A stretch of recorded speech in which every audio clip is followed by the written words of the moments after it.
Gamete study centre के YouTube channel पर आप सभी प्रतियोगियों का स्वागत है। हम लोग यूपी पीजीटी में इतिहास विषय में पूर्व वर्षों में जो प्रश्न आए हैं उस पर डिस्कशन करेंगे। पहले से डिस्कशन करते हुए चले आ रहे हैं और हम लोग जो है वर्ष 2013 में जो पुनर्परीक्षा हुई थी, री एग्ज़ाम हुआ था, उसके आज 25 क्वेश्चन लेंगे। इससे पहले हम लोगों ने जो है 3 क्लासेस कर ली है। आज हमारी चौथी क्लास होगी। इस क्लास में भी हम लोग जो है पूर्व के बाद प्रत्येक टॉपिक पर एक डीप एनालिसिस करेंगे और यह देखेंगे कि जो प्रश्न आया है उसका सही, सटीक और प्रमाणिक उत्तर हमको प्राप्त हो जाए। साथ में इससे जो नए प्रश्न बनने की संभावना है उस संभावना को भी देखेंगे, उसमें भी प्रामाणिकता की तलाश करेंगे। अब हम लोग क्लास शुरू करें उससे पहले आप सब लोगों से निवेदन है कि गैमेट स्टडी सेंटर के यूट्यूब चैनल को आप लोग सब्सक्राइब कर लीजिए। जिन लोगों ने सब्सक्राइब किया है वह लोग अधिक से अधिक शेयर करें, जिससे इस चैनल का अधिक से अधिक विस्तार हो तथा अधिक प्रतियोगियों को इसका लाभ प्राप्त हो सके। चलिए आज का हम लोग जो है क्लास शुरू करते हैं। पीजीटी 2013 पुनर्परीक्षा के क्वेश्चन नंबर 76 से आर्य समाज की स्थापना कहाँ हुई थी क्वेश्चन है। ऑप्शन ए है अहमदाबाद, बी है बम्बई, सी है हरिद्वार, डी है लाहौर। तो आर्य समाज की स्थापना ऑप्शन बी सही है, बम्बई में हुई थी। कब हुई थी? 1875 ईस्वी में। किसने किया था? स्वामी दयानंद ने। इनका बचपन का क्या नाम था? इनका बचपन का नाम था मूलशंकर। आपकी एक परीक्षा में पूछा गया है मूलशंकर किसका नाम था। इन्होंने जो आर्य समाज की स्थापना की उसका उद्देश्य था जो भारत का हमारा जो वैदिक धर्म है उसके शुद्ध रूप को प्रस्तुत किया जाए। वैदिक धर्म के शुद्ध रूप का प्रस्तुतिकरण लक्ष्य था। प्रस्तुतिकरण इनका लक्ष्य था। इसी के उद्देश्य के लिए इन्होंने जो है एक नारा दिया था जो आपकी परीक्षा में पूछा जाता है, वेदों की ओर लौटो, की ओर लौटो। इनका मानना था स्वामी जी का कि हमारी जो संस्कृति का मूल है वो हमारे वेदों में है, इसलिए अगर हम वेदों की ओर जाएंगे तो संस्कृति की मूल असली चीज़ को प्राप्त करेंगे। इन्होंने जो है एक पुस्तक लिखी सत्यार्थ प्रकाश इसके प्रचार प्रसार के लिए, और यह पुस्तक लिखी थी हिंदी में, गुजराती में नहीं लिखी थी। इन्होंने लिखा था किसमें? हिंदी में लिखा था, ताकि अधिक से अधिक लोगों को इस पुस्तक में लिखी बातों की जानकारी प्राप्त हो सके। यह किसके सुझाव पर किया था कभी कभी पूछा जाता है, केशव चंद्र सेन के सुझाव पर उन्होंने लिखा था। साथ में इन्होंने जो है गौरक्षा के लिए जो है एक समिति बनाई थी, गौरक्षणी समिति। गौरक्षणी समिति ये जो 1875 में बम्बई में स्थापित हुआ था, इसका 1877 में मुख्यालय लाहौर बनाया गया। समझ गए? इसके अतिरिक्त आर्य समाज, फिर उनसे जुड़े हुए और शिक्षा पर इनके कार्य, और लाला लाजपत राय, श्रद्धानंद, मुंशीदास, इन सब के बारे में अगर डिटेल में और जानना है तो उसके लिए क्या करना पड़ेगा?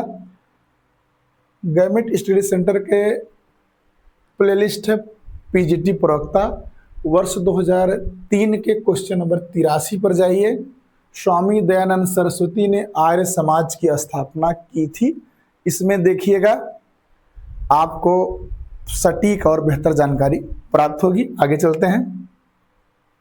क्वेश्चन नंबर 77 है, निम्न में से किसके द्वारा भारत के प्रत्येक संघीय क्षेत्र में एक शिक्षा विभाग स्थापित करने की संस्तुति की गई थी? ऑप्शन ए है चार्टर्ड एक्ट 1793, बी है चार्टर एक्ट 1813, सी है Vatican's resolution on education 1835, William Bentinck का जो रेजोल्यूशन था 35 का, ये कह रहा है, डी है वुड डिस्पैच 1854।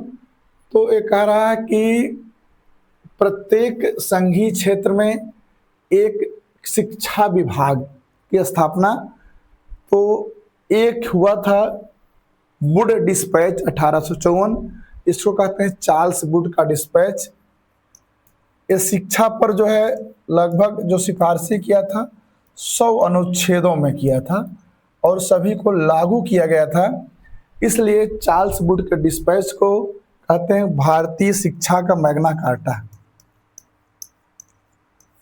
भारतीय शिक्षा का मैग्ना कार्टा कहा जाता है। इसने क्या किया? बंगाल, मद्रास, बंबई, संयुक्त प्रांत, पंजाब, बंगाल, मद्रास, बंबई, संयुक्त प्रांत, मद्रास, इन सब में बताया एक एक निदेशक बनाया जाए, एक एक क्या बनाया जाए, सब में निदेशक, इनके अधीन क्या बना जाए, लोक शिक्षा विभाग। यह संस्तुति की थी किसने? चार्ल्स वुड के डिस्पैच में, जो डलहौजी के समय में चार्ल्स वुड ने जारी किया था। एक एक जो है लोक शिक्षा विभाग बनाया जाए। इसका कार्य क्या होगा? इस शिक्षा के विकास के बारे में सरकार को शिक्षा के विकास के विषय में के बारे में अपनी रिपोर्ट देंगे। रिपोर्ट देने के लिए इनका किया गया और इस सिफारिश को मान करके 1855 ईस्वी में लोक शिक्षा विभाग, लोक शिक्षा विभाग का गठन कर दिया गया। चार्ल्स वुड के डिस्पैच को भारतीय शिक्षा का मैग्ना कार्टा कहते हैं, आपको याद रहे, क्योंकि शिक्षा के संबंध में A to Z जितनी भी बातें हैं वो सब चार्ल्स वुड के डिस्पैच में थी, जो कितने 100 अनुच्छेदों में थी। समझ रहे हैं? आइए इसको जो है उत्तर आपके समझ में आ गया, डी वाला है वुड्स डिस्पैच 1854। 1854 के चार्ल्स वुड के डिस्पैच द्वारा 5 प्रांतों बंगाल, बंबई, मद्रास, उत्तर पश्चिम प्रांत, वहां हमने संयुक्त प्रांत लिखा था, उसको करेक्ट कर लीजिएगा, उत्तर पश्चिम प्रांत, और पंजाब में एक एक निदेशक के अधीन लोक शिक्षा विभाग की स्थापना की संस्तुति की गई, जिसका कार्य शिक्षण कार्य के विकास की वार्षिक रिपोर्ट सरकार को भेजना था। और 1855 ईस्वी में लोक शिक्षा विभाग स्थापित कर दिया गया। क्लियर? आगे आइए, क्वेश्चन नंबर है 78, निम्नलिखित में से किस संस्था ने भारत में सर्वप्रथम अंग्रेजी शिक्षा का प्रसार किया था? ए है Baptist mission college Shrirampur, Hindu college Calcutta, C है पूना संस्कृत कॉलेज, डी है एल्फिंस्टन कॉलेज बंबई। क्या कह रहा है? सर्वप्रथम अंग्रेजी शिक्षा का प्रसार किसने किया था? देखिए, भारत में जो है 1813 के बाद जो है ईसाई मिशनरियों की आने की गति बहुत तेज हो गई और इन लोगों ने जो है अंग्रेजी शिक्षा के प्रसार में अपने कारणों से रुचि ली। अंग्रेजी शिक्षा के प्रसार में, और इसके लिए बंगाल का श्रीरामपुर प्रमुख केंद्र था। बंगाल का क्या?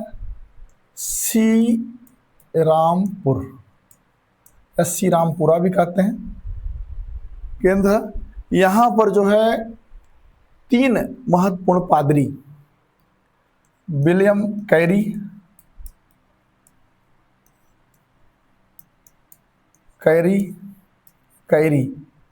विलियम वार्ड,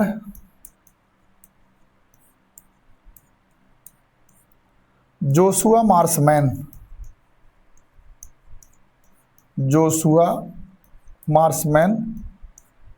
इन लोगों ने, इनको कहते हैं कि मिशनरी त्रय, माने 3 मिशनरी। 1818 ईस्वी में बाप्टिस्ट मिशन कॉलेज की स्थापना की। बाप्टिस्ट मिशन कॉलेज की स्थापना की कहाँ पर? श्री रामपुर में। और इसी ने जो है सबसे पहले अंग्रेजी का प्रसार किया, अंग्रेजी का प्रसार किया। क्लियर हुआ? William Carey, William Ward, Joshua Marshman, इन सब लोगों ने मिल करके क्या बनाया था? बाप्टिस्ट मिशन कॉलेज, इसी ने किया।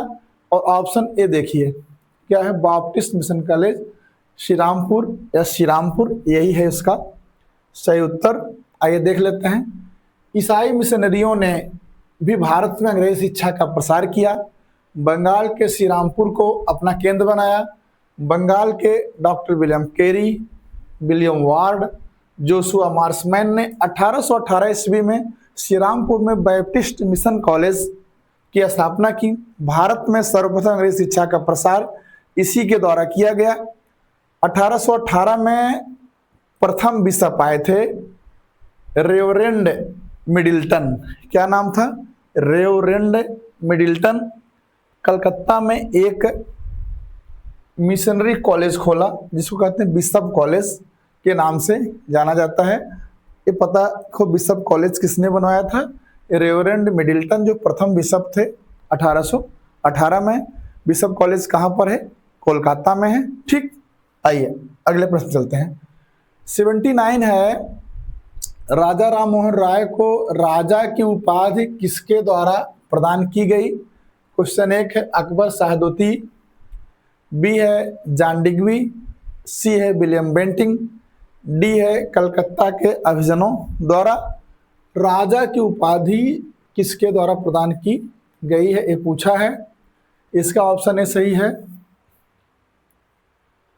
अकबर शाहदोती। अकबर शाहदोती कौन है? उत्तर मुगल काल में मुगल वंश के सम्राट रहे हैं।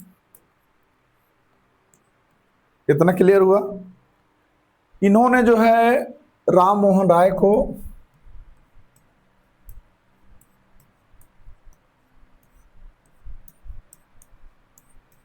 को राजा की उपाधि प्रदान की और इंग्लैंड भेजा। वहां के राजा विलियम चतुर्थ के दरबार में।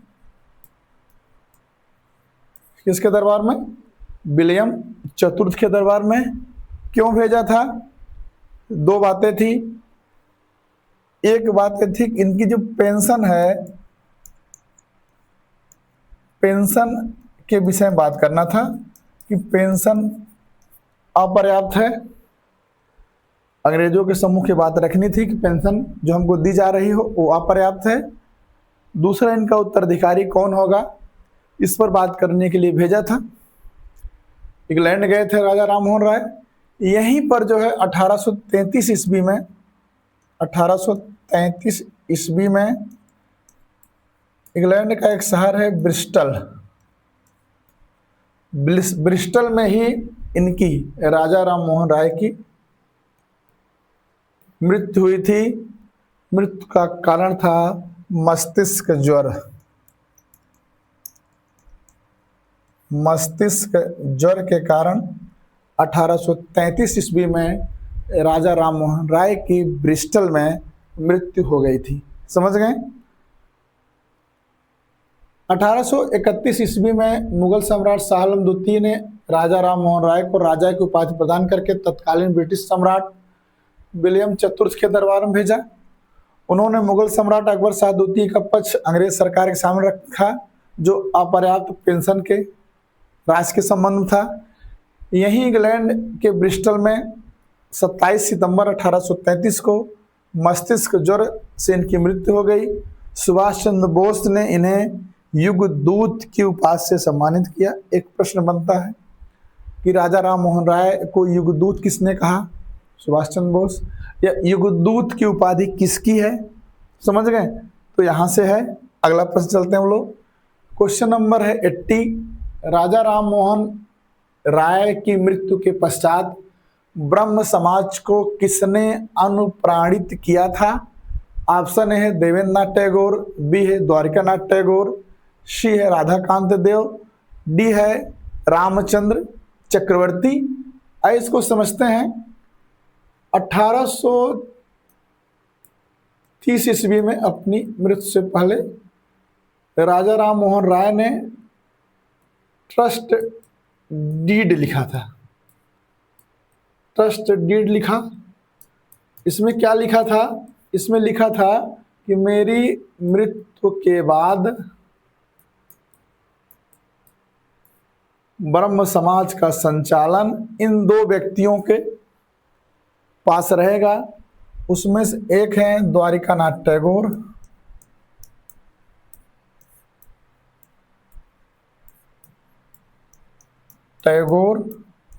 दूसरे हैं पंडित रामचंद्र विद्यावागीश, पंडित रामचंद्र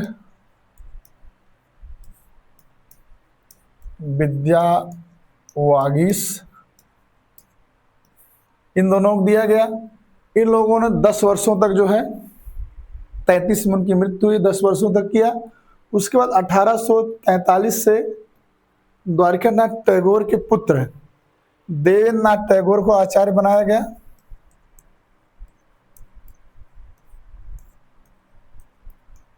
टैगोर को बनाया गया।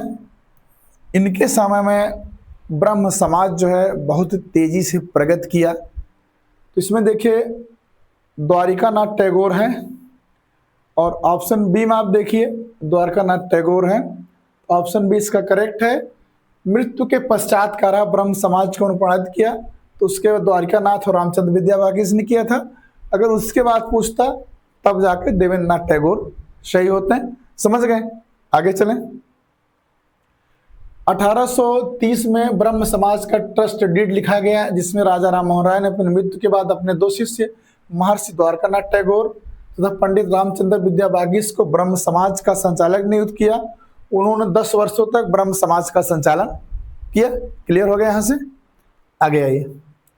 क्वेश्चन 81 है, निम्नलिखित में से किसने हिंदू विधवा पुनर्विवाह अधिनियम पारित कराने में महत्वपूर्ण भूमिका निभाई?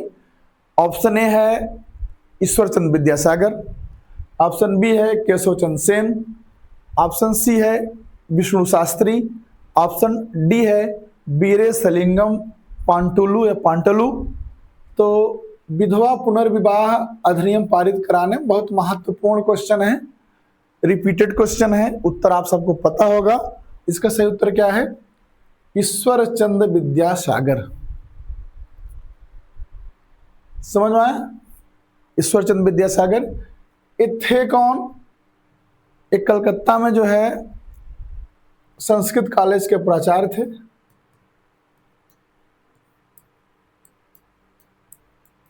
कॉलेज के प्रिंसिपल थे,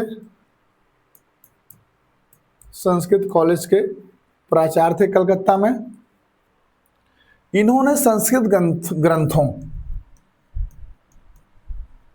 ग्रंथों वो वैदिक ग्रंथों से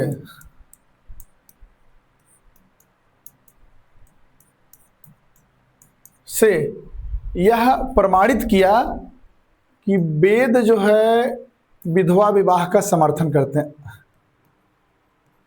उन्होंने वैदिक ग्रंथ ऋग्वेद, सामवेद, यजुर्वेद और सब पढ़ डाला। पढ़ करके उन्होंने दिखाया, देखिए इस जगह पर लिखा गया है कि विधवा विवाह किया जा सकता है। वेद विधवा विवाह का समर्थन करते हैं। इसके बाद और क्या कर सकते थे अपने काम को आगे बढ़ाने के लिए? इन्होंने लोगों की इकट्ठा किया और 1000 अधिक लोगों से एक प्रार्थना पत्र लिखवाया। 1000 से अधिक लोगों के हस्ताक्षर युक्त प्रार्थना पत्र सरकार को भेजा। और क्या कर सकते थे इन्होंने? किया क्या? वर्धमान के राजा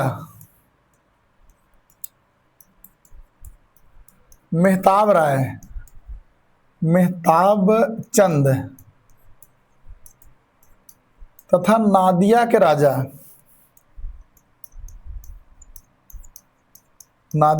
कौन थे? श्रीचंद। इन सब से अपील की आप विधवा विवाह के पक्ष में सरकार से अनुरोध करिए। तो इन लोगों ने अनुरोध किया, समझ रहे हैं? इन सब का प्रभाव क्या हुआ? डलहौजी की कार्यकारिणी में, डलहौजी जब गवर्नर जनरल था उसकी कार्यकारिणी में जो है इनके प्रयासों की प्रशंसा की गई। उसके बाद क्या हुआ? उसके बाद 1857 का विद्रोह से पहले क्या हुआ? 1856 में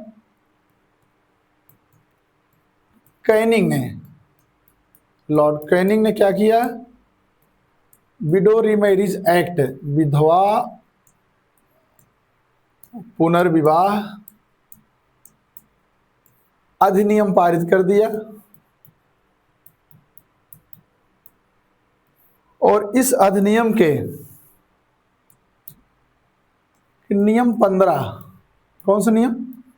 15, नियम 15 में उन्होंने विधवा विवाह को वैध घोषित कर दिया गया। विधवा विवाह मान्य है, विवाह को मान्य घोषित किया। और साथ में उससे जो पुत्र उत्पन्न होगा, पुत्र को भी वैध बनाया। अब आप समझ गए ईश्वरचंद्र विद्यासागर के प्रयासों से कौन कौन से काम हुए, कैसे उन्होंने प्रयास किया, तब जाकर के 1857 का हिंदू विडो रीमैरिज एक्ट पारित हुआ। उसके रूल नंबर 15 से जो है ना विधवा विवाह को अनुमति दी गई और जो पुत्र होगा उसको वैध माना गया। यह पहले भी आ चुका है, आप वहां भी जाके देख सकते हैं। पीजीटी 2000 और 2009 में सन 1856 के विख्यात हिंदू विधवा पुनर्विवाह अधिनियम को पारित करवाने के लिए निम्नलिखित में से कौन उत्तरदायी था? 2009 में विधवा पुनर्विवाह के प्रति किस सुधारक ने प्रमुख योगदान दिया? योगदान कैसे दिया? हम लोगों ने भी चर्चा कर ली है।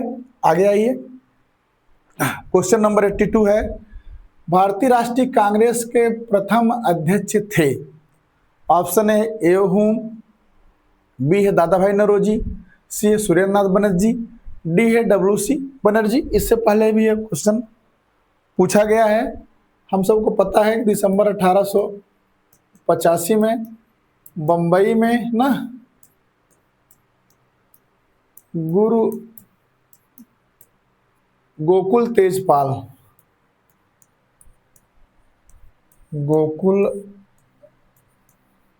तेजपाल संस्कृत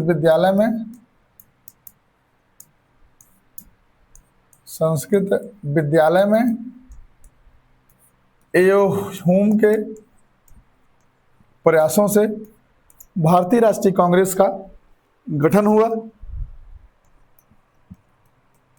जिसमें 72 प्रतिनिधि इकट्ठा थे। और इसके पहले जो अध्यक्ष बनाए गए पहले अध्यक्ष, उनका नाम है WC बनर्जी। ऑप्शन डी में है व्योमेश चंद्र बनर्जी। और इनको ह्यूम को सचिव का पद दिया गया था, भारतीय राष्ट्रीय कांग्रेस के सचिव थे।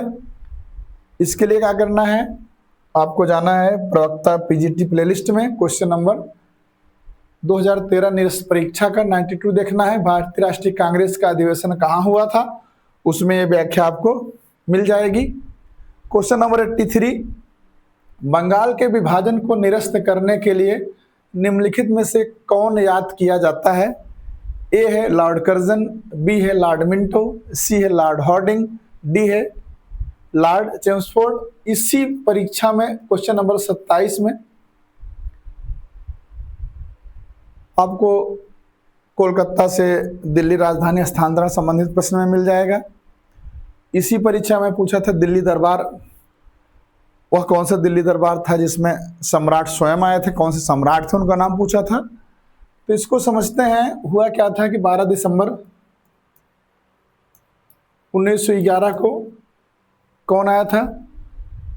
सम्राट जॉर्ज पंचम आए थे। और जॉर्ज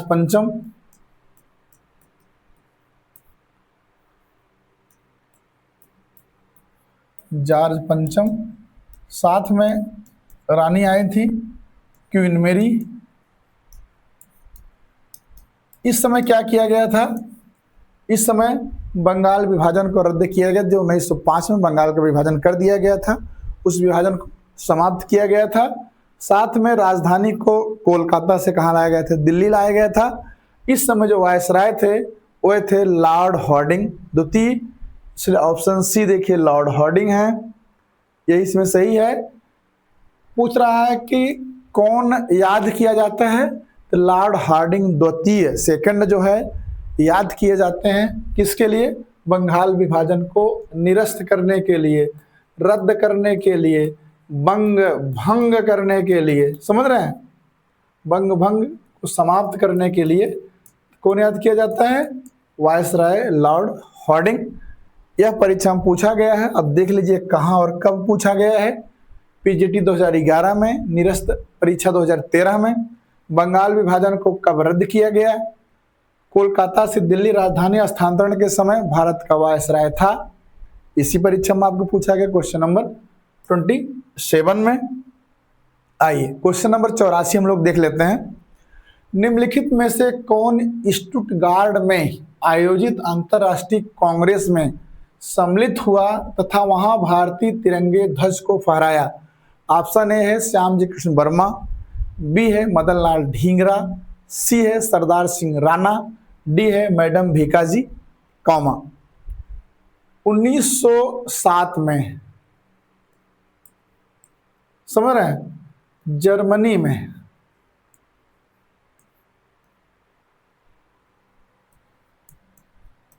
स्टुटगार्ट जगह है, यहां पर हुआ था अंतरराष्ट्रीय सोवियत सम्मेलन,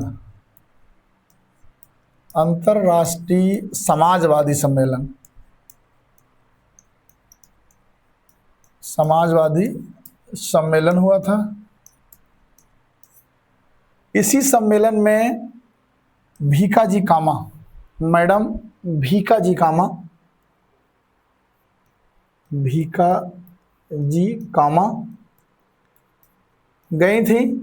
वहां पर उन्होंने एक ओजस्वी भाषण दिया और उस भाषण में उन्होंने अंग्रेज सरकार के शोषण को बताया और एक झंडा डिजाइन करके ले गई थी। जो प्रथम भारतीय झंडा था, झंडा को फहराया और ये झंडा हरा, पीला और लाल रंग का था। हरा, पीला और लाल रंग का था। तो अब कौन गया था, कौन फहराया? ऑप्शन डी है मैडम भीकाजी कामा। इनको क्रांति प्रसूता कहा जाता है। क्रांति प्रसूता, प्रसूता माने माँ, पैदा करने वाली, क्रांति को उत्पन्न करने वाली, तो मदर ऑफ रिवॉल्यूशन कहा जाता है। इनको भारतीय राष्ट्रीयता की पुजारिन कहा जाता है। भारतीय राष्ट्रीयता की पुजारिन कहा जाता है, की पुजारिन कहा जाता है। इनको मदर ऑफ इंडियन रिवॉल्यूशन कहा जाता है। Mother of Indian revolution.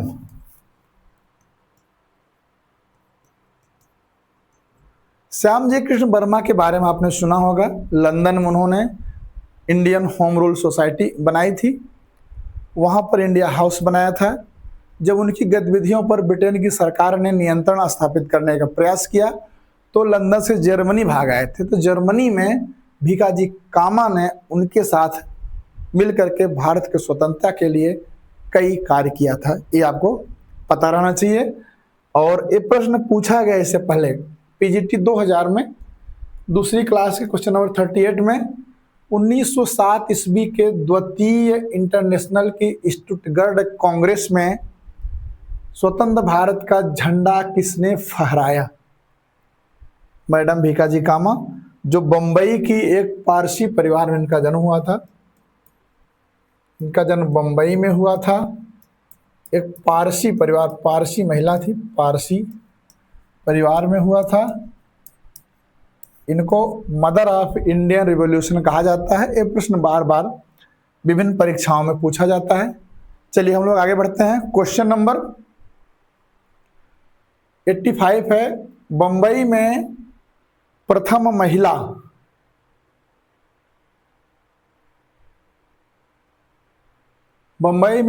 महिला विश्वविद्यालय की स्थापना किसके गंभीर प्रयासों से हुई?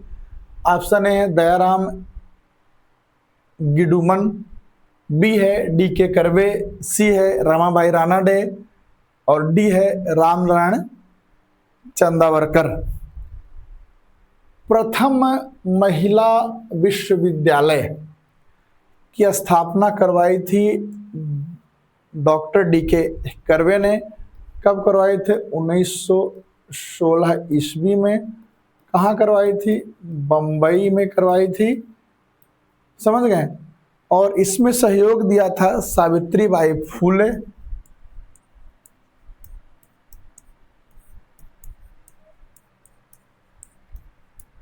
सावित्रीबाई फूले और रमाबाई रानाडे।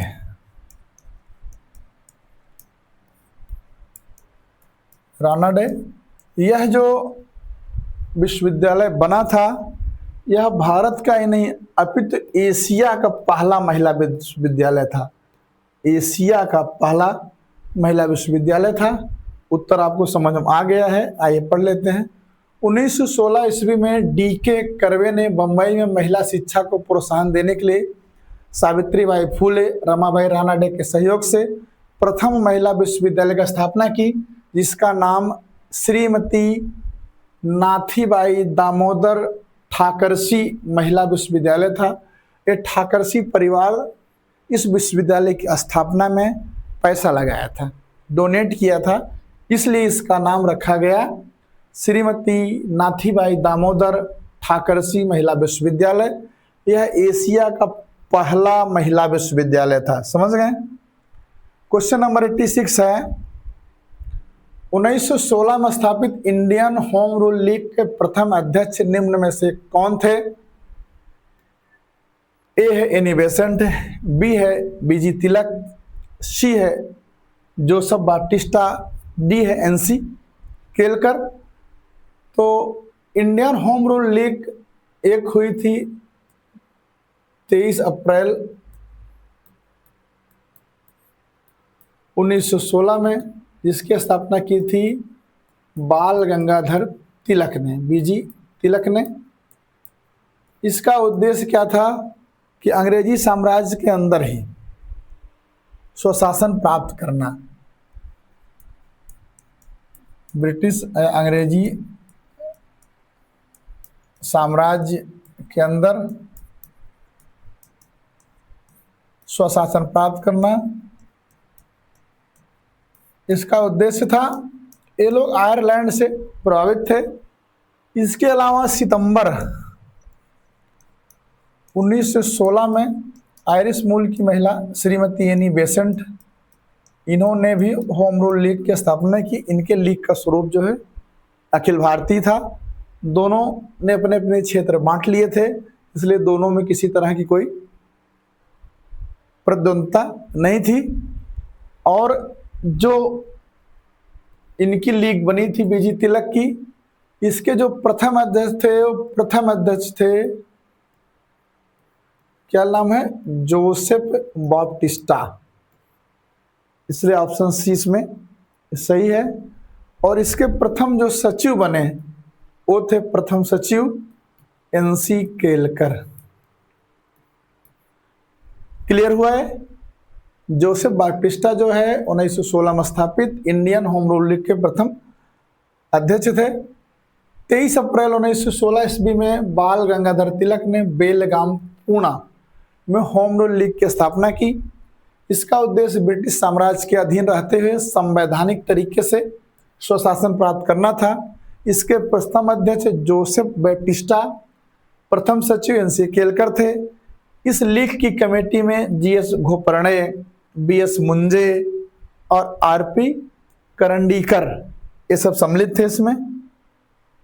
क्वेश्चन नंबर 87 है, थियोसोफिकल सोसाइटी की स्थापना कहाँ हुई थी? ऑप्शन है अडयार में, बी है बंबई में, सी है शिकागो में, डी है न्यूयॉर्क में।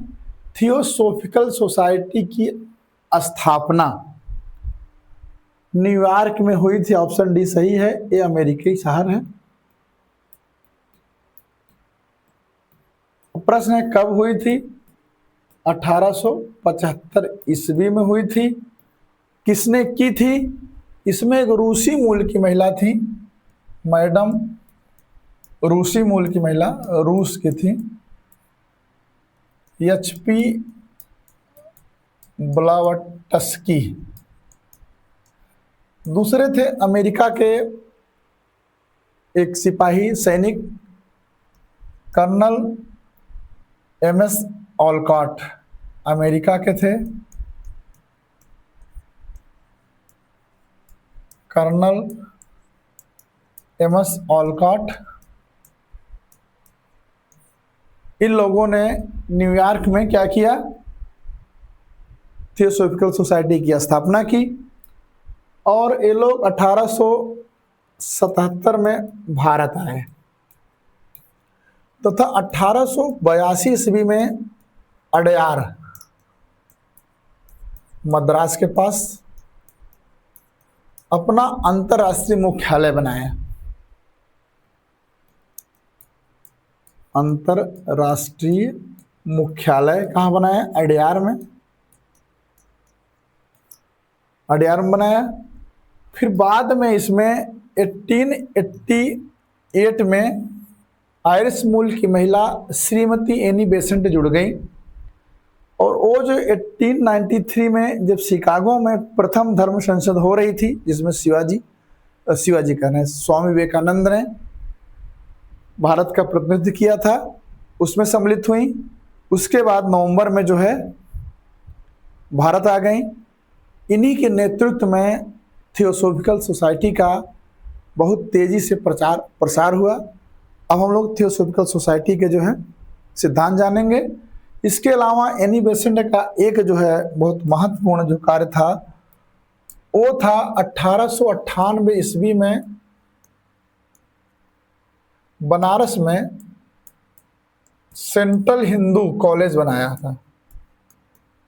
सेंट्रल हिंदू कॉलेज की स्थापना की थी। इसी को फिर 1916 ईस्वी में मदन मोहन मालवीय ने बीएचयू में परिवर्तित किया था, Banaras Hindu university.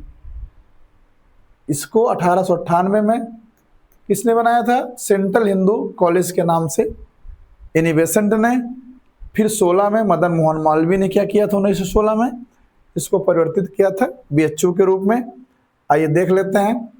Theosophical society की स्थापना 1875 में एक रूसी महिला एचपी ब्लावटस्की और एक अमेरिकी सैनिक कर्नल एमएस ऑलकॉट द्वारा न्यूयॉर्क में की गई।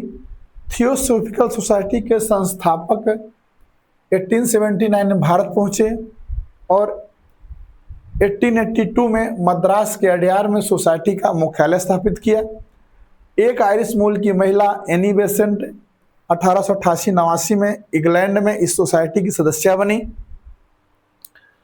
फिर 1893 में शिकागो के धर्म संसद में विश्व धर्म संसद सम्मेलन में भाग लिया।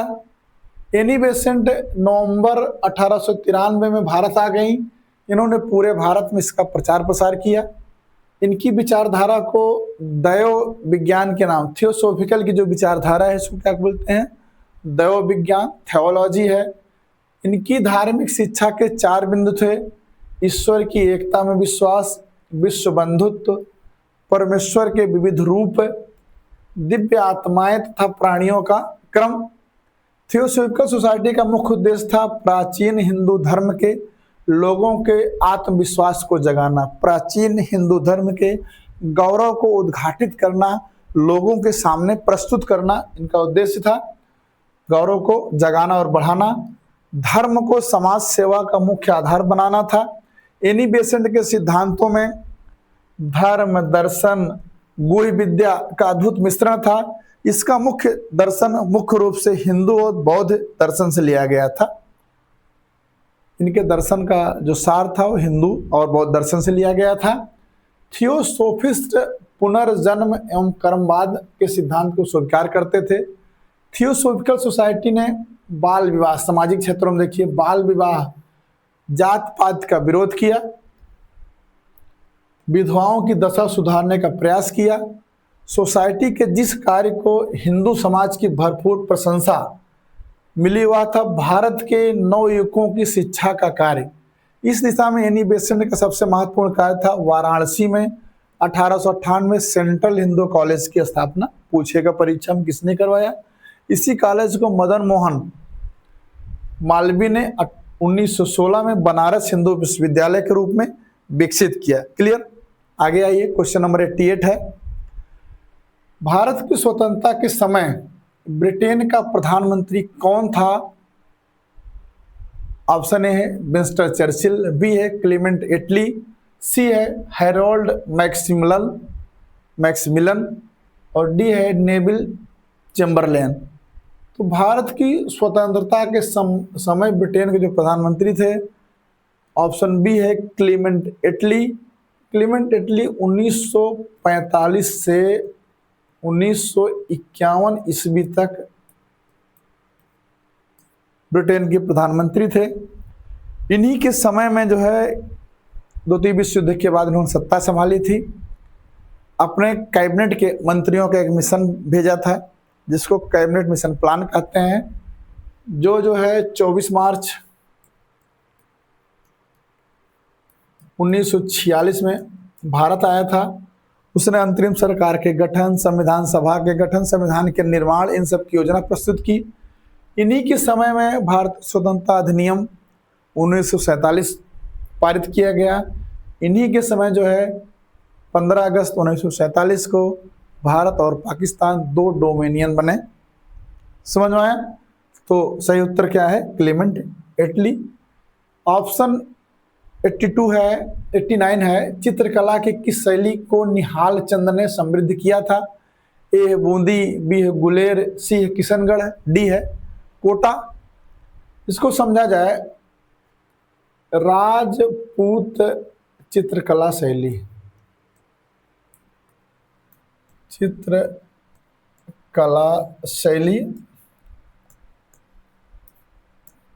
इस शैली में देखिए 3-4 शैलियां फेमस हैं। एक है मेवाड़ शैली, दूसरी है बूंदी कोटा शैली,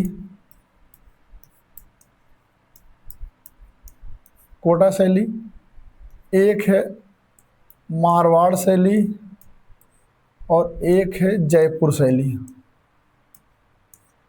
ये जो मारवाड़ शैली है इसके जो प्रमुख केंद्र थे एक किशनगढ़ और बीकानेर है। और एक किशनगढ़ जो शैली का विकास, इसको संरक्षण प्रदान किया था मारवाड़ के शासक थे सामंत सिंह ने।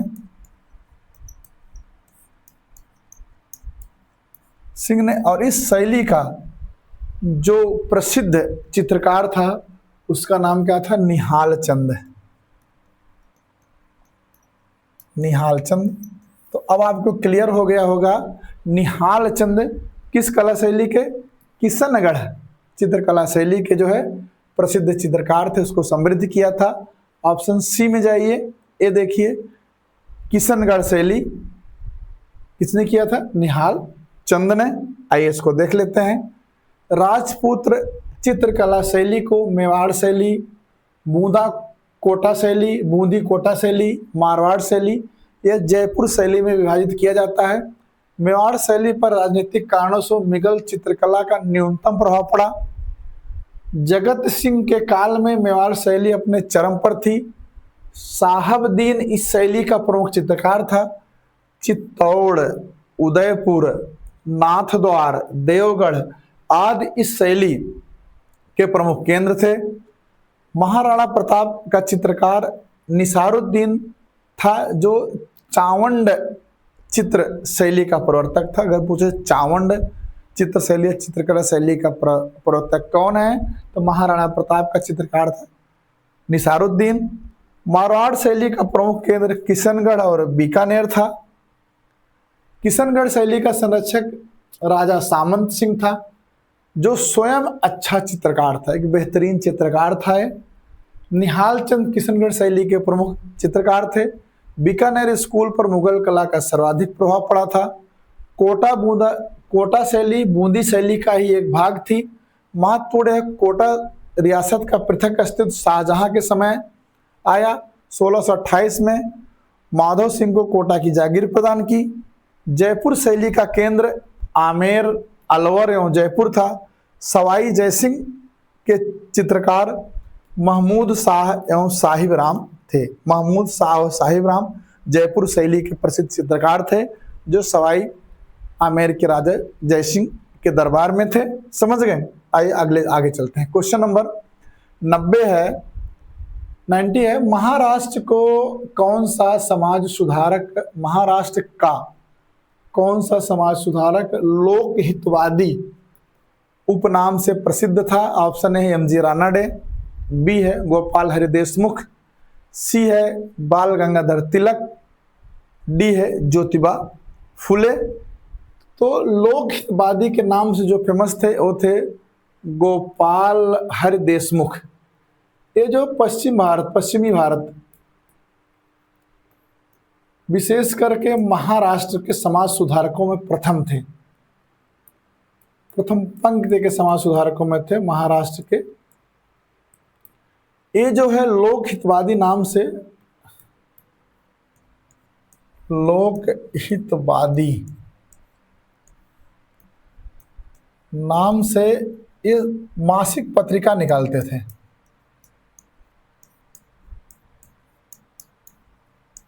इस मासिक पत्रिका लोक हितवादी के कारण से इनका नाम, किनका? गोपाल हरि देशमुख का नाम क्या हो गया? लोक हितवादी। गोपाल हरि देशमुख लोक हितवादी के नाम से जाने लगे। ए न्यायाधीश थे और गवर्नर जनरल की कार्यकारिणी में सदस्य भी थे। गवर्नर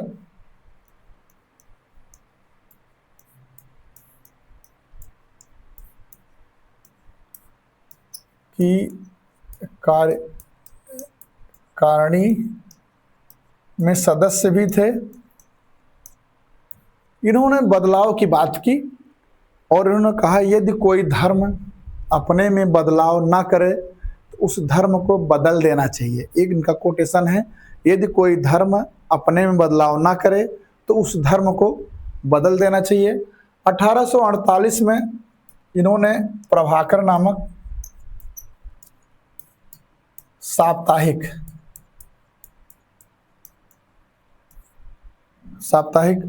पत्र निकाला और इसी प्रभाकर में समसामयिक सामाजिक राजनीतिक विषयों पर लेख लिखते थे। समसामयिक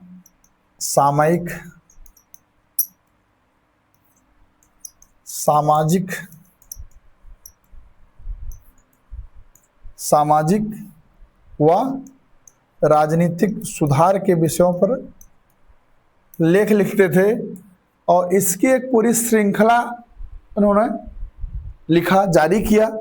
इस पूरी श्रृंखला को कहते हैं शतपत्र। अगर आपकी परीक्षा में पूछा जाए शतपत्र किसने लिखा है तो आपको बताना है गोपाल हरि देशमुख लोकहितवादी ने लिखा हुआ है शतपत्र। इसके अलावा इन्होंने जाति पात पर आधारित एक जो है पुस्तक लिखी थी जाति भेद। अगर आपकी परीक्षा में पूछे जाति भेद पुस्तक की रचना किसने की है, कौन सी पुस्तक? जाति भेद, जो जाति पाति पर थी, उसकी बुराइयों पर थी, तो उस पुस्तक को लिखा था लोकहितवादी ने। यह पहले परीक्षा में आ चुका है पीजीटी 2005 के क्वेश्चन नंबर 78 में। निम्नलिखित में से कौन लोकहितवादी उपनाम से प्रसिद्ध हुआ? वहां जाइए देख लीजिए, आपको एक बार और रिवीजन हो जाएगा। क्वेश्चन नंबर 91 है, महात्मा गांधी ने प्रथम सत्याग्रह का प्रारंभ कहां से किया? इससे पहले प्रश्न पूछा गया है। ऑप्शन क्या है? चौरा चौरी, बी है दांडी, सी है चंपारण और डी है बारदोली। तो कहां पर किया था? चंपारण में। चंपारण का एक जिला है, कहां का? बिहार का। बिहार में एक पद्धति चलती थी तिनकठिया। ये तिनकठिया पद्धति क्या है? जैसे 1 बीघा होता है ना, 1 बीघा बराबर होता है 20 कट्ठा। तिनकठिया माने 20 में से 3/20 भाग, ये तिनकठिया होता है। अब तिनकठिया है क्या?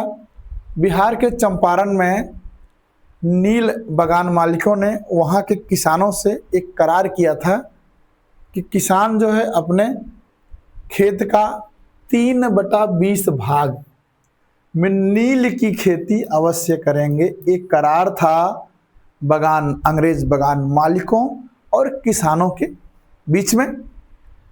अब ये करार आगे चल रहा था, तभी 19वीं शताब्दी में एक क्रांति आई। वो क्रांति क्या थी? रासायनिक रंगों की खोज हुई और उसका प्रयोग प्रारंभ हो गया। रासायनिक रंगों की खोज हुई और उस खोज के बाद क्या हुआ? उसका प्रयोग प्रारंभ हो गया। जब रासायनिक रंगों का प्रयोग प्रारंभ हुआ तो जो प्राकृतिक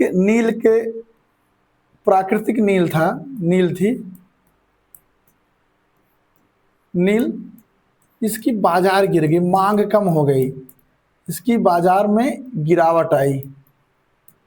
गिरावट के कारण नील की खेती करवाना अब मुनाफे या लाभ का धंधा नहीं रहा। फलतः नील बागान जो मालिक थे इस करार को खत्म करना चाहते थे। दूसरा, किसान भी जो है अपने 3/20 भाग में नील की खेती करके तंग आ गए थे, वह भी इस करारनामे से मुक्त होना चाहते थे। अब दोनों उस करारनामे से मुक्त होना चाह रहे हैं, लेकिन बागान मालिक ये सोच रहे हैं कि मुक्त करें तो लेकिन अपने घाटे की भरपाई कर लें। तो करार से मुक्त करने के लिए उन्होंने मनमाने तरीके से तवान लिया। तवान माने एक मुश्त अदायगी, एक मुश्त पैसा लिया इनसे और मनमाने तरीके से लिया। इसका किसानों ने विरोध किया और आंदोलन प्रारंभ किया। अब इस आंदोलन को आगे बढ़ाने के लिए यह हुआ कि किसी सशक्त नेतृत्व की तलाश की जाए और नेतृत्व की तलाश में 1917 में वहाँ के एक किसान थे राजकुमार शुक्ल। उस समय लखनऊ में किसानों का सम्मेलन चल रहा था। यहाँ पर वो महात्मा गांधी से मिले और उनसे आग्रह किया कि चंपारण में जो किसान आंदोलन कर रहे हैं उसका आप नेतृत्व करिए। और कहा जाता है कि तब तक गांधी जी के पीछे पीछे घूमते रहे जब तक गांधी जी ने चंपारण किसान आंदोलन का नेतृत्व करना स्वीकार नहीं कर लिया।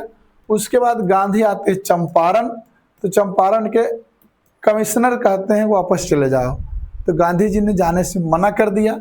बाद में जो है कमिश्नर ने इनको अनुमति दी, अपने साथ राजेंद्र प्रसाद, नरहर पारिख को वर्कर्स कहते हैं ना इनके, इन सबको लाए थे और इन लोगों ने किसानों के साथ में सत्याग्रह प्रारंभ किया। इसी सत्याग्रह को गांधी जी का प्रथम सत्याग्रह कहा जाता है और इस प्रथम सत्याग्रह में इनको सफलता मिली। एक जांच समिति बनी, क्या बनी? जांच समिति बनी और इस समिति के एक सदस्य गांधी जी को बनाया गया। इस समिति में गांधी जी को सदस्य बनाया गया और इस समिति ने अपनी फाइंडिंग में, अपनी रिपोर्ट में बताया कि तिनकठिया पद्धति जो है अवैध है। तिनकठिया पद्धति को समाप्त कर दिया और साथ में उन्होंने कहा जो बागान मालिकों ने अवैध वसूली की है उसका 25% वापस करेंगे, वापस करेंगे। लक्ष्य पूरा हो गया। गांधी जी ने आंदोलन की समाप्ति की घोषणा कर दी। इस सत्याग्रह में गांधी जी जिस तरह से अपना रोल निभाए, जिस तरह से किसानों को लेकर उन्होंने सत्याग्रह किया, इससे प्रभावित होकर के रविन्द्रनाथ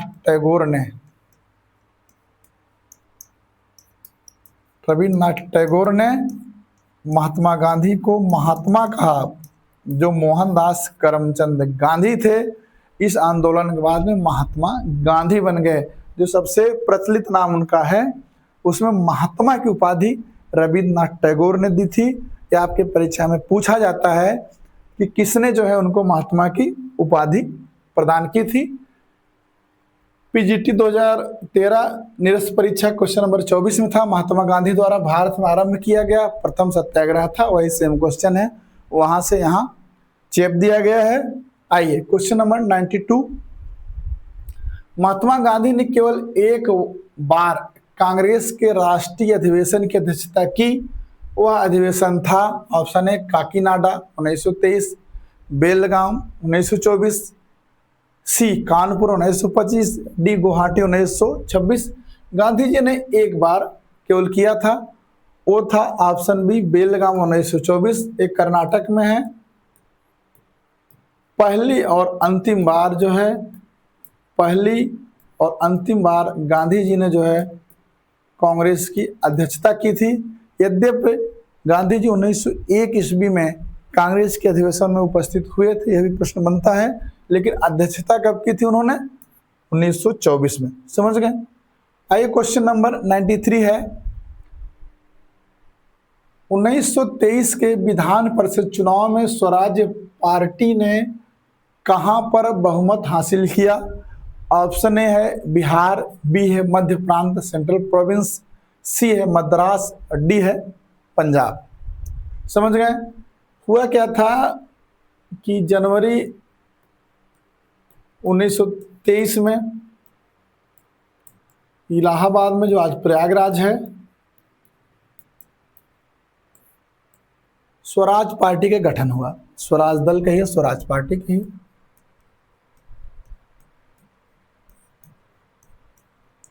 इस पार्टी के गठन में दो लोगों ने महत्वपूर्ण भूमिका निभाई थी, CR दास और मोतीलाल नेहरू ने। इतना क्लियर हुआ? फिर इन लोगों ने जो है नवंबर 1923 में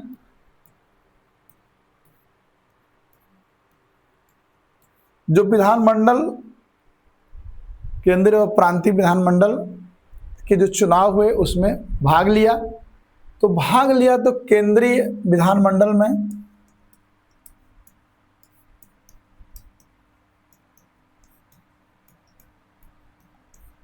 105 में से 40 से अधिक सीटें जीती और जो प्रांतीय विधान परिषद थी और क्या थी, प्रांतीय विधान परिषद, उसको भी देख लिया जाता है।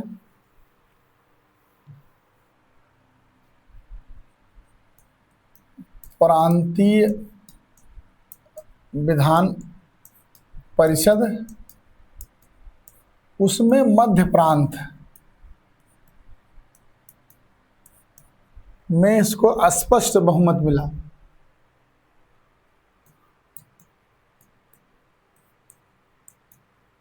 स्पष्ट बहुमत मिला।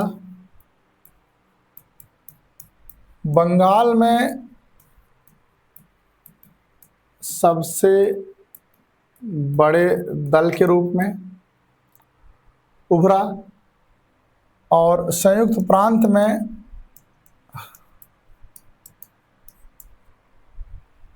संतोषजनक प्रदर्शन रहा, जनक रहा। पंजाब व मद्रास में असफल रहा, सफलता इनको नहीं मिली। तो पूछ रहा है कहाँ पर बहुमत मिला था, बहुमत हासिल किया था। मध्य प्रांत, सेंट्रल प्रोविंस में इनको मिला था। और इनका जो है एक सबसे महत्वपूर्ण और चमत्कारिक योगदान या सफलता थी 1925 में सेंट्रल लेजिस्लेटिव, केंद्रीय विधानमंडल का अध्यक्ष इन्होंने निर्वाचित करा लिया था। अब आपकी परीक्षा में पूछता है कि 1925 में केंद्रीय विधानमंडल का अध्यक्ष कौन था? विट्ठल भाई पटेल। विट्ठल भाई पटेल जो है, समझ गए, विट्ठल भाई पटेल। आगे चलें। नवंबर 1923 ईस्वी में केंद्रीय विधान सभा एवं प्रांतीय विधान परिषदों के चुनाव हुए, जिसमें स्वराज पार्टी को बड़ी सफलता मिली।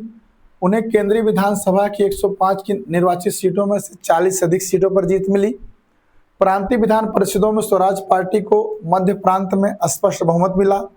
बंगाल में यह सबसे बड़े दल के रूप में उभरे तथा बंबई संयुक्त प्रांत में संतोषजनक सफलता मिली, किंतु पंजाब और मद्रास में जातिवाद और सांप्रदायिकता के कारण सफलता नहीं मिली। 1925 में स्वराजी नेता विट्ठल भाई पटेल को केंद्रीय विधानमंडल के अध्यक्ष चुने गए। AR Iyengar public accounts committee के सदस्य बने। ये सफलता थी स्वराजियों की। क्वेश्चन नंबर 94 पर आइए।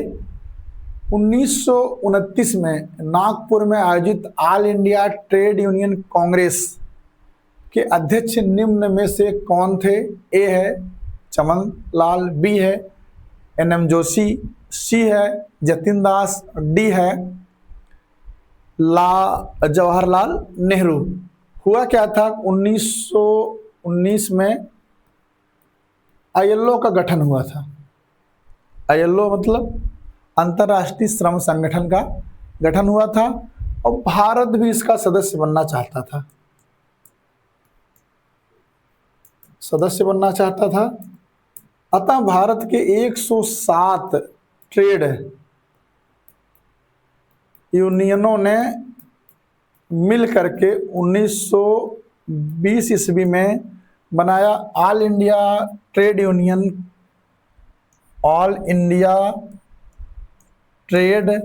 यूनियन कांग्रेस, अटक बनाया। इसको बनाने में जो मुख्य भूमिका निभाई थी उसमें थे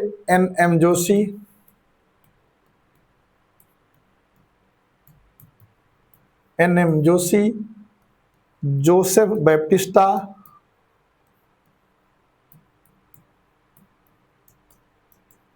लाला लाजपत राय। इन लोगों ने महत्वपूर्ण भूमिका। यहाँ से प्रश्न बनता है कि अटक की स्थापना कब हुई? 1920 में। कहाँ पर हुई थी? बंबई में हुई थी। और उसके लिए मुख्य रूप से कौन जिम्मेदार रहा है? NM Joshi, Joseph Baptista, Lala Lajpat Rai. इसका 1920 में पहला अधिवेशन हुआ था, प्रथम अधिवेशन हुआ था, बंबई में बना, यहीं पर अधिवेशन हो गया। और इसके जो अध्यक्ष थे, ये भी परीक्षा में पूछता है कि पहले अधिवेशन के अध्यक्ष कौन थे। लाला लाजपत राय थे। और जो 1929 में, कब की बात हो रही है, इसको रब कर देते हैं। 1929 में इसका नागपुर में हुआ अधिवेशन, संभवतः तीसरा अधिवेशन था। इसकी अध्यक्षता जवाहरलाल नेहरू ने की थी। इसमें देखिए ऑप्शन डी, देखिए ऑप्शन डी देखिए, इसमें क्या है, जवाहरलाल नेहरू। ये ऑप्शन इसका सही। 1929 के नागपुर में अटक की जो है अध्यक्षता की थी। 1919 ईस्वी में अंतर्राष्ट्रीय श्रम संगठन ILO की स्थापना हुई और भारत भी उसका सदस्य बनना चाहता था। कारण स्वरूप 107 ट्रेड यूनियनों में 1920 में बंबई में NM Joshi, Joseph Baptista, Lala Lajpat Rai के सम्मिलित प्रयासों से अखिल भारतीय ट्रेड यूनियन कांग्रेस अटक की स्थापना की। अटक का प्रथम अधिवेशन 1920 में बंबई में हुआ, जिसके अध्यक्ष लाला लाजपत राय थे। 1929 में अटक के नागपुर अधिवेशन की अध्यक्षता जवाहरलाल नेहरू के द्वारा की गई। समझ गए? आगे चलें। इसी समय अटक का प्रथम विभाजन भी हुआ था। NM जोशी, BB गिरी और शिवराज के नेतृत्व में 1929 ईस्वी में इंडियन ट्रेड यूनियन फेडरेशन, ये पूछ लेगा 1929 में जो बना था इंडियन ट्रेड यूनियन फेडरेशन, उसके निर्माण में किसका योगदान था और कब बना था, यह पूछ लेगा। अटक का दूसरा विभाजन 1931 में हुआ, जब रणदिवे और देश पांडे के नेतृत्व में रेड ट्रेड यूनियन कांग्रेस का गठन किया गया। उसके बाद दोनों आपस में मिलते हैं, इनका सम्मेलन भी होता है। समझ गए? आइए क्वेश्चन नंबर 95 है, रॉबर्ट ब्रूस फुट ने भारत में प्रथम पूरा पाषाणिक उपकरण किस स्थान से प्राप्त किया। ए है पल्लवरम, बी है करनूल, सी है चित्तूर, डी है नेल्लोर। रॉबर्ट ब्रूस फुट ने जो पहला प्राप्त किया था, ऑप्शन ए है पल्लवरम से। ये कहाँ है? मद्रास में। मद्रास में यहाँ से रॉबर्ट ब्रूस फुट ने प्राप्त किया था हैंड एक्स, हस्त कुठार, हाथ की कुल्हाड़ी प्राप्त किया था। ये निम्न पुरा पाषाण काल की है। पुरा पाषाण किस काल की है? निम्न पुरा पाषाण काल की है। इसी के बाद से भारत में प्रागैतिहास का अध्ययन प्रारंभ होता है। कब? 1863 ईस्वी में।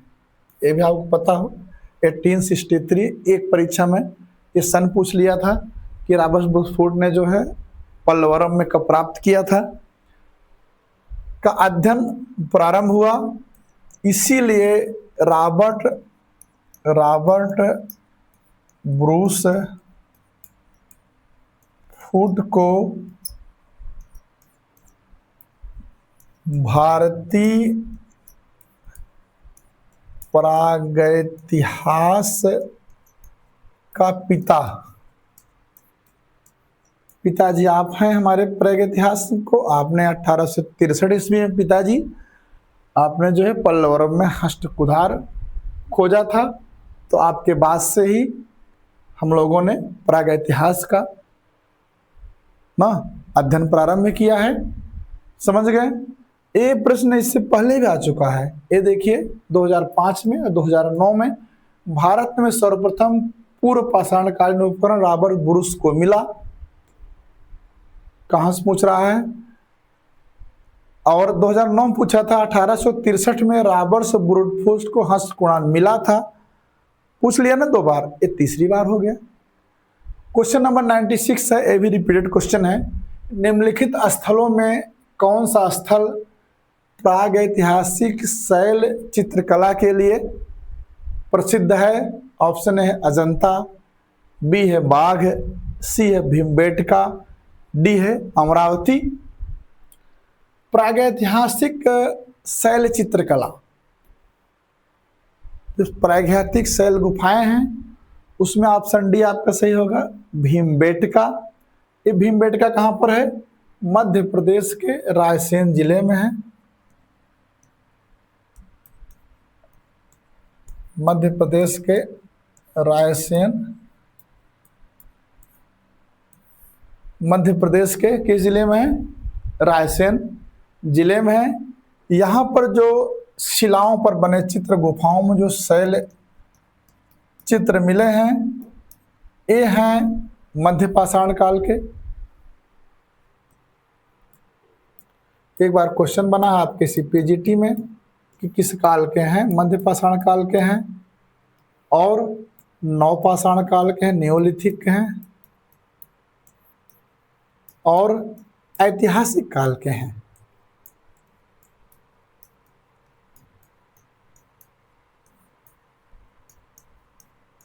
इसमें किन प्राकृतिक रंगों का प्रयोग किया जाता था? इसमें उनके जो चित्र के विषय कौन से हैं? इसमें कौन कौन सी गुफा प्रसिद्ध है? इन सब के बारे में आपको डिटेल में जानना है तो आपको क्या करना पड़ेगा? प्लेलिस्ट पे जाना पड़ेगा। गवर्नमेंट स्टडी सेंटर के पीजीटी प्रवक्ता 2013 के क्वेश्चन नंबर 112 और 2016 के क्वेश्चन नंबर 114 भीमबेटका प्रसिद्ध है, इस वाले में आप देखेंगे तो आपको जो है भीमबेटका के बारे में, पूरी चित्रकला के बारे में बेहतरीन जानकारी प्राप्त होगी। अब आगे चलते हैं। क्वेश्चन नंबर 97 है, निम्नलिखित में से कौन सा हड़प्पीय नगर 3 भागों में विभाजित है? ए है कालीबंगा, बी है हड़प्पा, सी है लोथल, डी है धौलावीरा। तो हड़प्पी नगर कह रहा है कि 3 भागों में विभाजित है। ए है ऑप्शन डी धौलावीरा। धौलावीरा से आपके बहुत क्वेश्चन परीक्षा में पूछे गए हैं, पीजीटी में खास करके। धौलावीरा है कहाँ? गुजरात के कच्छ जिले में है। गुजरात के कच्छ जिले में है। इसकी खोज जगपति जोशी ने करवाया था, जेपी जोशी ने। और यहाँ पर उत्खनन, यहाँ पर उत्खनन का काम कराया था आर.एस. बिष्ट ने। बिष्ट ने। यहाँ के जो नगर हैं वह आयताकार हैं। नगर कैसे यहाँ पर? आयताकार हैं और 3 भागों में विभाजित हैं। वो 3 भाग कौन कौन से हैं? दुर्ग है, सीटाडेल, दुर्ग है, सीटाडेल। दूसरा है मध्यम नगर है,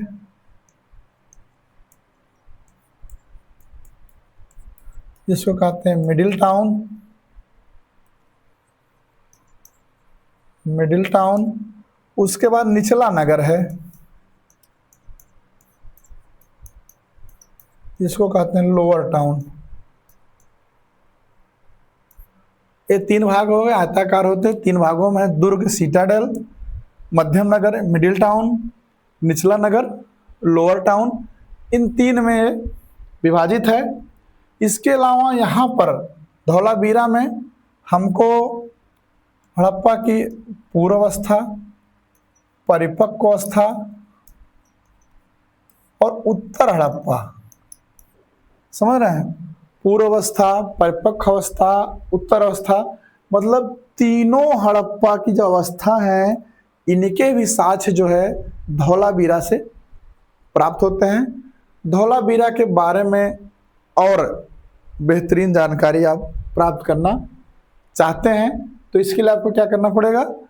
आपको फिर से वही प्लेलिस्ट में जाना पड़ेगा। गवर्नमेंट स्टडी सेंटर के 2009 में क्वेश्चन नंबर 109 था, हड़प्पा सभ्यता के विशाल नगरों में से एक धौलावीरा कहाँ स्थित है।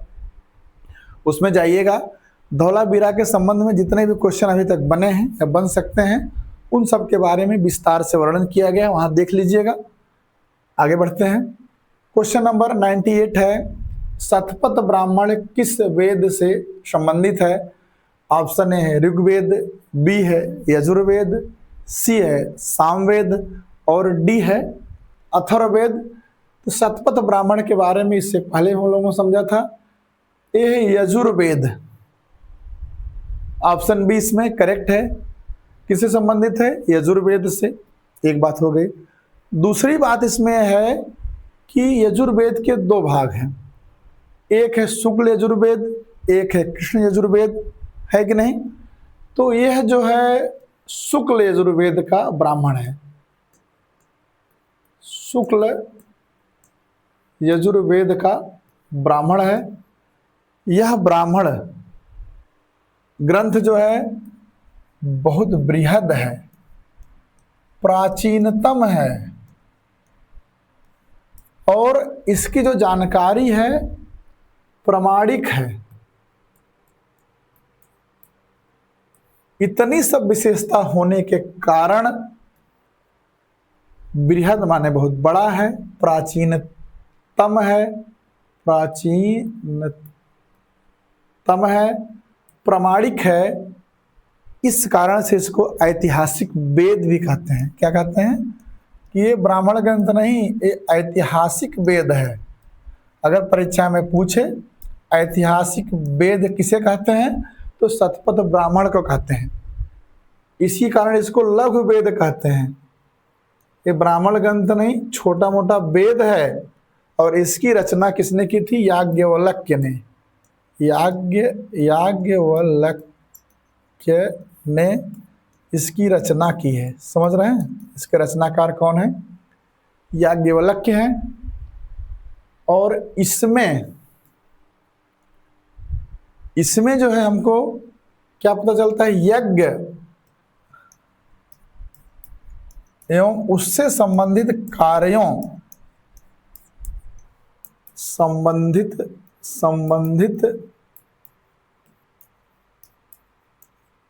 कार्यों का विस्तृत विवरण मिलता है।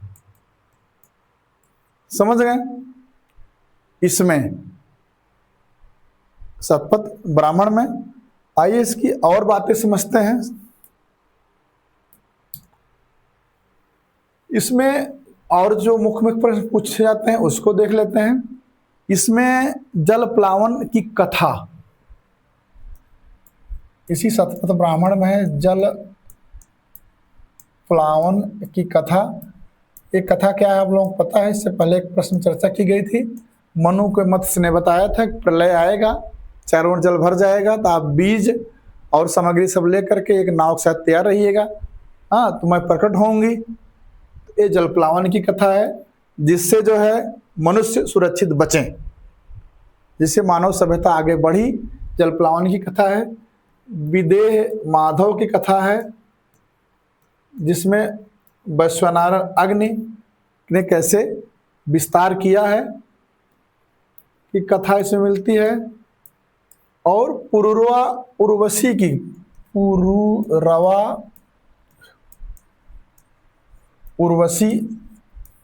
की कथा भी इसमें मिलती है। समझ गए? तो ये तो पूछा जाता जल प्लावन की कथा कहाँ से मिली है? विदेह माधव के माध्यम से उत्तर वैदिक काल का मगध क्षेत्र की साइड में उधर विस्तार भी देखा जाता है, ये सब वहाँ से मिलता है। इसको और बेहतर समझना है तो आपको जाना पड़ेगा 2016 के क्वेश्चन नंबर 88 पे, निम्नलिखित में किस ग्रंथ में जल प्लावन की कथा का वर्णन है। फिर 2009 के क्वेश्चन नंबर 89 है, शतपथ ब्राह्मण में विस्तार से वर्णन किया गया है। इन दोनों को आप देखिए तो आपको शतपथ ब्राह्मण के बारे में और महत्वपूर्ण जानकारियां प्राप्त होंगी। आइए अगले क्वेश्चन में लोग चलते हैं। क्वेश्चन नंबर 99 है, किस उपनिषद में याज्ञवल्क्य और मैत्रेयी का दार्शनिक संवाद वर्णित है? ऑप्शन ए है बृहदारण्यक, बी है छांदोग्य, सी है कौसुतकी और डी है श्वेतांबर। तो पूछ रहा है कि किसमें जो है याज्ञवल्क्य और मैत्रेयी किस संवाद की चर्चा है? याज्ञवल्क्य और मैत्रेयी संवाद की चर्चा है। ऑप्शन ए क्या है? बृहदारण्यक उपनिषद, और यह भी यजुर्वेद का उपनिषद है और इसकी भी रचना जो है याज्ञवल्क्य ने की है। इतना क्लियर हुआ? याज्ञवल्क्य की 2 पत्नियां थीं, 2 पत्नी थी। एक थी मैत्रेयी, दूसरी थी कात्यायनी।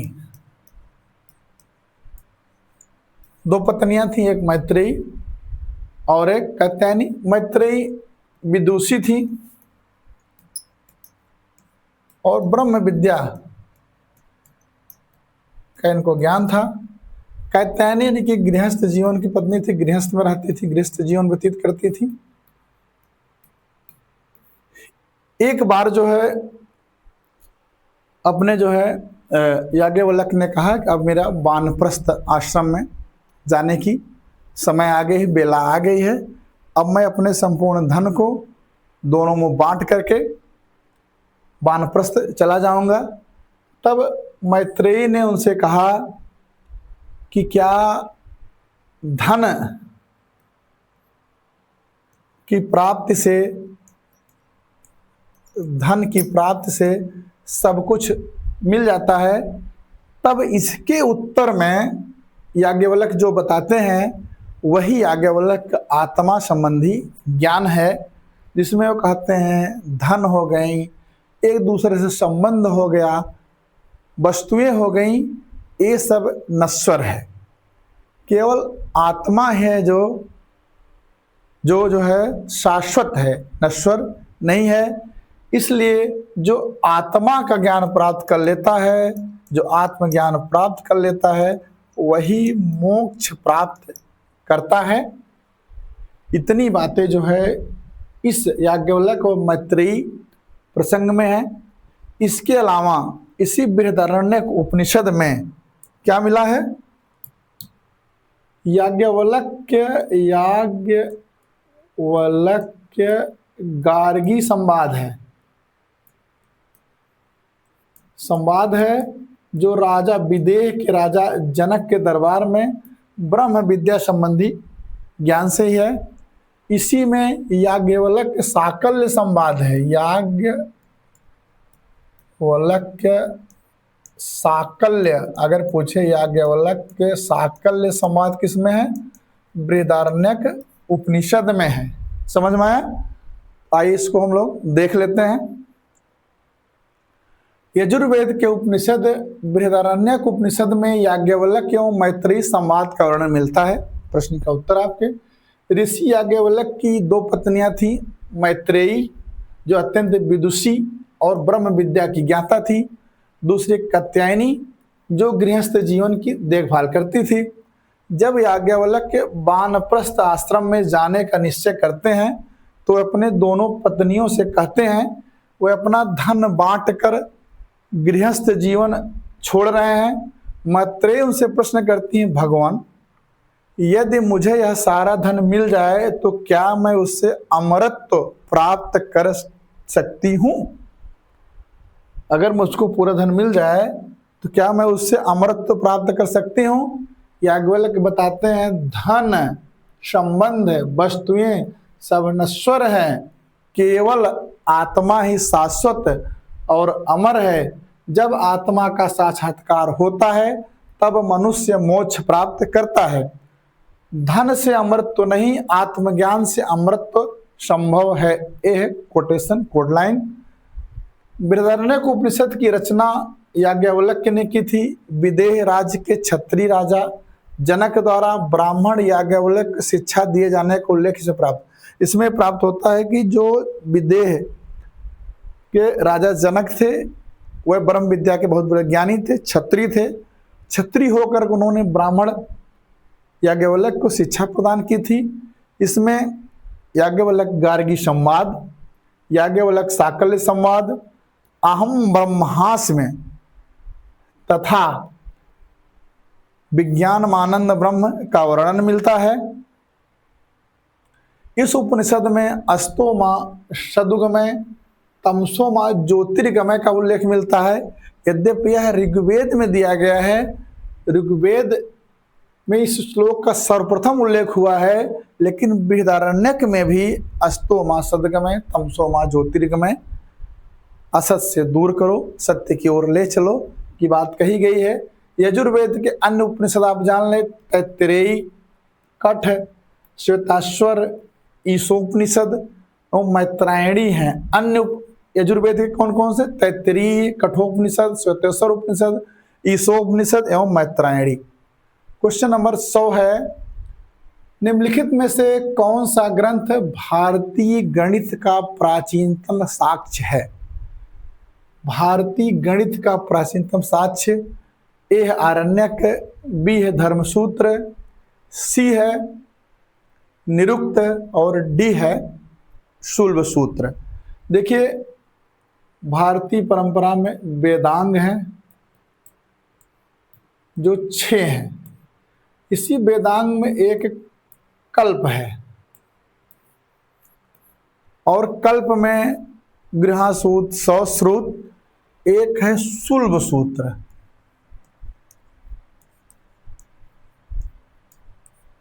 शूल्ब सूत्र में यज्ञ की वेदियों के निर्माण के संबंध में उनकी लंबाई, उनकी ज्यामिति संबंध में जो प्रमाण मिलता है वही है भारतीय गणित का प्राचीनतम। मतलब यज्ञ का जो कुंड बनेगा वो कितना होगा, उसकी लंबाई क्या होगी, चौड़ाई क्या है, ऊंचाई क्या होगी और किस ज्यामिति में वो बनेगा, इन सब की जो जानकारी शूल्ब सूत्र से प्राप्त होती है। किससे? शूल्ब सूत्र से प्राप्त होती है। इसीलिए इसे कहते हैं भारतीय गणित का प्राचीनतम साक्ष्य। ऑप्शन डी है इसमें, क्या है? शूल्ब सूत्र। शूल्ब सूत्र क्या है? वेदांग के 6 भागों में कल्प है, कल्प में एक सूत्र है शूल्ब सूत्र, उसमें है।